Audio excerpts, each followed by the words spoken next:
Chef అయిపోతామో నేను. Hi guys, welcome back to my channel. ఈ రోజు అయితే నా సాడెస్ట్ మైండ్కి అయితే నేను ఒక వంటని పెంట చేసే ఆలోచన అయితే క్రియేట్ చేసినాను అనమాట. అంటే ఈ రోజు నేను పనీర్ కర్రీని పెంట చేయడానికి అయితే డిసైడ్ చేసేసినాను. ఫస్ట్ టైం ఈ కర్రీ అయితే ట్రై చేయబోతున్నాను అనమాట. ఇది మా ఊర్లో అయితే ఎవ్వరు చేయలేదు, నేను ఒక్కదాన్ని ట్రై చేస్తున్నానేమో. ఈ వీడియో మా ఊరోళ్ళు ఈ వీడియో చూస్తే చూడండి గాయ్స్ అందరూ, నేను ఫస్ట్ టైం ఏదో ఒకటి క్రియేటివిటీని క్రియేట్ చేస్తున్నాను. ఇది మెసేజ్ మా విలేజ్ వాళ్ళకనమాట. అండ్ పన్నీర్ అయితే మా ఊరోళ్ళకి ఎవరికి తెలీదు. ఇది మా అన్న మా అక్క వాళ్ళ ఇంట్లో చేసే చూసి నేర్చుకున్నాను అనమాట. అంటే నాకు భలే నచ్చింది ఆ రెసిపీ, అది ట్రై చేద్దామనేసి ఈరోజు డిసైడ్ చేసేసిన సాడిస్ట్ మైండ్లో. పన్నీర్ కావాలంటే మా ఊర్లో దొరకదనమాట, వేరే ఊరికి పోయి తీసుకురావాల. వేరే ఊరికి పోయి ఎలా తీసుకురావాలి అనేసి మా ఇంట్లో పాలు చాలా ఉన్నాయన్నమాట. అంటే మా అక్క డెలివరీ అయినప్పుడు పిండిబడిలో ఇస్తారు చూడండి, ఆ పాలు ఇవి. దీంతో ఇంకా పన్నీర్ రెడీ చేయబోతున్నాను అనమాట. నా క్రియేటివిటీని చూడండి గాయస్, తప్పకుండా చూడండి. నచ్చితే లైక్ చేయండి. ఇంకా ఫస్ట్ ప్యాకెట్ అయితే బోని చేసేస్తున్నాను, కట్ చేస్తున్నాను. అండ్ పాలు అయితే చాలా వచ్చినాయి, కానీ పన్నీర్ అయితే కొంచెమే అయ్యిందనమాట. చూడండి మీరు కూడా, పాలన్నీ ఇలా ప్యాకెట్లో నుంచి తీసేసి పెడతా ఉన్నా. మా ఊర్లలో అయితే పిండిబడులు ఉంటాయి, మీ ఊర్లో కూడా ఉంటాయా? ఉంటే వాటిని మీరు ఏం పిలుస్తారో కామెంట్ బాక్స్ లో తెలపండి గాయస్. ఇంకా మొత్తం ప్యాకెట్లన్నీ పిండి ఉంటే ఇంత వచ్చిందనమాట. గ్యాస్ ఆన్ చేసి పొయ్యి మీద పెట్టేస్తున్నాను అది అవ్వడానికి. చూడండి ఎంత అయ్యిందో, ఇంత అయ్యింది కదా పాలంతా. దీన్ని బాగా మరగనిస్తాము. అండ్ అది మరుగుతున్నప్పుడు దాన్ని పగలాలంటే నిమ్మకాయలు పిండుకోవాలి కదా గాయస్, అందుకనేసి నిమ్మకాయలు పిండేకి వచ్చినానమాట. మా అక్క వాళ్ళు అయితే వెనిగరు లేకుంటే రెడీమేడ్ తెచ్చుకొని చేస్తారనమాట పన్నీరు. మా దగ్గర వెనిగర్ అవన్నీ ఎక్కడ దొరుకుతాయి గాయస్. ఇలా నిమ్మకాయ పిండుకొని నిమ్మకాయని మరుగుతున్న పాలలో వేసేసినానమాట. అదే పగిలిపోతుంది. ఇంకా అది పగులుతుందా లేదా అనేసి మా అమ్మ క్వశ్చన్ల మీద క్వశ్చన్లు వేస్తున్నాను, వినండి మీరే.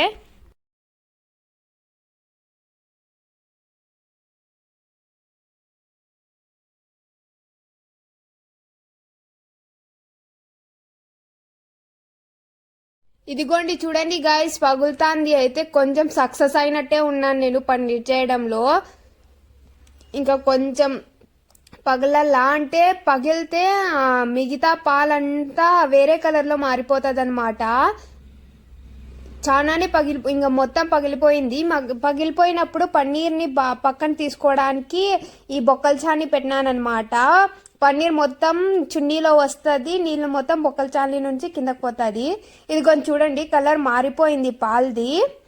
ఇంకా తెచ్చి దీంట్లో వేసేస్తున్నాం అనమాట పన్నీర్ అంతా పక్కకు రావడానికి. ఇందులో ఇంకా నీళ్ళంతా పక్కన పోయిన తర్వాత చల్ల నీళ్ళు వేసినామన్నమాట. అంటే నార్మల్ నీళ్ళు వేసి ఇలా పన్నీర్ని పక్కన తీసేసుకున్నాము. దాంట్లో ఉన్న నీళ్లు కూడా పోవడానికి ఇది గోలా అంటారు దీన్ని, దీంతో నొక్కుతున్నాను అనమాట ఉన్న నీళ్లు కూడా పోవడానికి.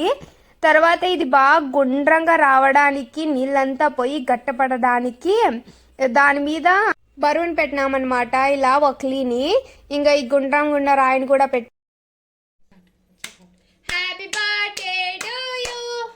గాయస్, కేక్ అయితే పన్నీర్ కేక్ అయితే ఇలా అయ్యింది. మా అమ్మ కట్ చేయమంటే చేయలేదు, నేను కూడా ఎప్పుడు చేసుకోలేదు కాబట్టి చేస్తూ ఉన్నాను అనమాట. మీ పాడు మీ హ్యాపీ బర్త్డే టు మీ ఎంత బస్ని హ్యాపీ బర్త్డే టు మీ. చూడండి గాయస్ ఎంత బాగా చేసినాను గాయస్. మా చెఫ్ అయిపోతామో నేను. నేను చెఫ్ అయిపోతాను. నాకు వంటలు అన్నీ వచ్చేస్తున్నాయి. చూడు ఎంత బాగా చేసినా, నేను చెఫ్ అయిపోతామో. నీ మగానికి చెఫ్ ఒకటే ఇంకా తక్కువ ఉండేది. చూడండి గాయస్, అద్దంలో చూసుకొని నీ మగం ఒక పారి ఇంత బాగా చేసినాను. చేసి ఇంకా లెంత్ అయిపోతుంది వీడియో, తర్వాత సెగ్మెంట్ తర్వాత చూపిస్తాను. మొత్తానికైతే పన్నీర్ చేయడంలో ఫుల్ సక్సెస్ అయిపోయినా గాయస్. ఇంకా ఫస్ట్ కర్రీ చేయక ముందే పన్నీర్ని ఫ్రై చేసుకోవాలన్నమాట. ఫ్రై చేసుకుంటే టేస్ట్ భలే వస్తుంది గాయస్. దీంట్లో ఒక ప్యాన్లో నూనె వేసుకొని దాంట్లో ఉప్పు, కారము, చిటికెడంతా పసుపు వేసుకొని దాంట్లో బాగా మిక్స్ చేసి దాంట్లో పన్నీర్ని కొంచెం వేయించుకోవాలన్నమాట. అంటే కర్రీ చేసుకున్నప్పుడు మనము తినేటప్పుడు టేస్ట్ భలే వస్తుందన్నమాట. ఇలా క్యూబ్స్గా పెట్టుకొనేసి ప్యాన్లో బాగా కొంచెం సేపు వేయించుకోవాలన్నమాట. ఇలా ఎల్లో కలర్లో రెస్టారెంట్ స్టైల్లో వస్తుంది ఇది. ఇంకా బాగా కలుపుకున్నప్పుడు ఒక పక్కన ప్లేట్లో తీసుకోవాలన్నమాట. చేసుకున్న పన్నీర్ని, వేయించుకున్న పన్నీర్ని ఇది చూడండి ఇలా పెట్టు వేసుకున్నాను నేను. తర్వాత అదే ప్యాన్లోనే ఒక స్పూన్ అంతా ఆయిల్ వేసుకొని కొన్ని ఉల్లిపాయలు లావుగానే కట్ చేసుకోండి, ఎందుకంటే దీన్ని మిక్సీలో వేస్తామన్నమాట. తర్వాత అందులోనే టమాటాస్ కూడా వేసుకోవాలా. ఒక 2 టమాటాలు వేసుకొని దాన్ని కూడా బాగా మిక్స్ చేసి కొంచెం ఒక 2 మినిట్స్ చాలండి, ఒక 2 మినిట్స్ వేయించుకుని దాన్ని మిక్సీ జార్లో తీసుకోవాలన్నమాట. చల్లబడినప్పుడు మిక్సీలో వేసుకుంటేనే మేల్ గాయస్. ఆ మిక్సీలో 2 యాలక బుట్టలు, ఒక దాల్చిన చెక్క, అందులోనే 4-5 కాజు, ఇంకా వెల్లుల్లిపాయలు 4-5 వేసుకొని మిక్సీ పెట్టాలన్నమాట. ఇదిగోండి ఇలా స్మూత్గా. తర్వాత అదే పాన్లోనే కొంచెం నూనె వేసుకొని బిర్యానీ ఆకు, ఇంకా 1 స్పూన్ అంతా జీలకర్ర వేసుకొని కాసేపు వేగనివ్వండి దాన్ని. దీంతో టేస్ట్ అయితే సూపర్ వస్తుంది. ఇంకా అందులోనే మనం మిక్సీ జార్ వేసుకున్న పేస్ట్ ఉంటుంది చూడండి గాయస్, అదే దాంట్లో వేసేసేయండి. బాగా కలపండి. నూనె అంతా ఒకవైపు వచ్చేలాగా పైకి తేలేలాగా కలుపుకోండి.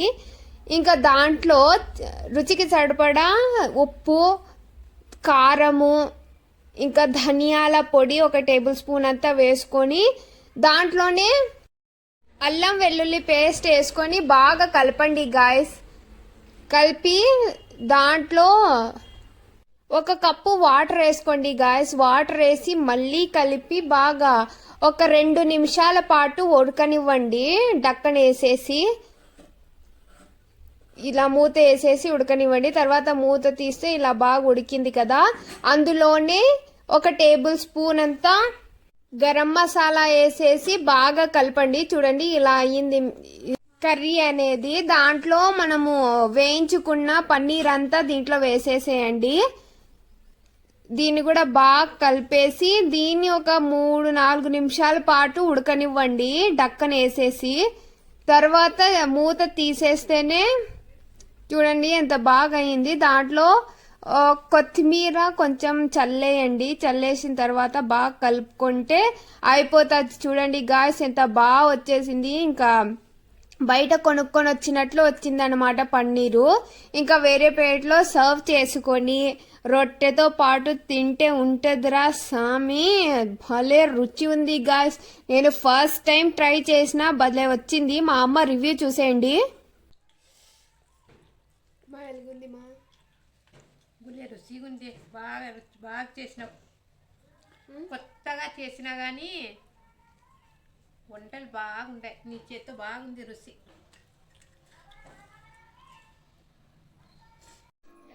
వచ్చింది గాయస్, సూపర్ ఉంది. ఒకసారి పక్కా ట్రై చేయండి. నేనైతే సూపర్ వచ్చింది గాయస్.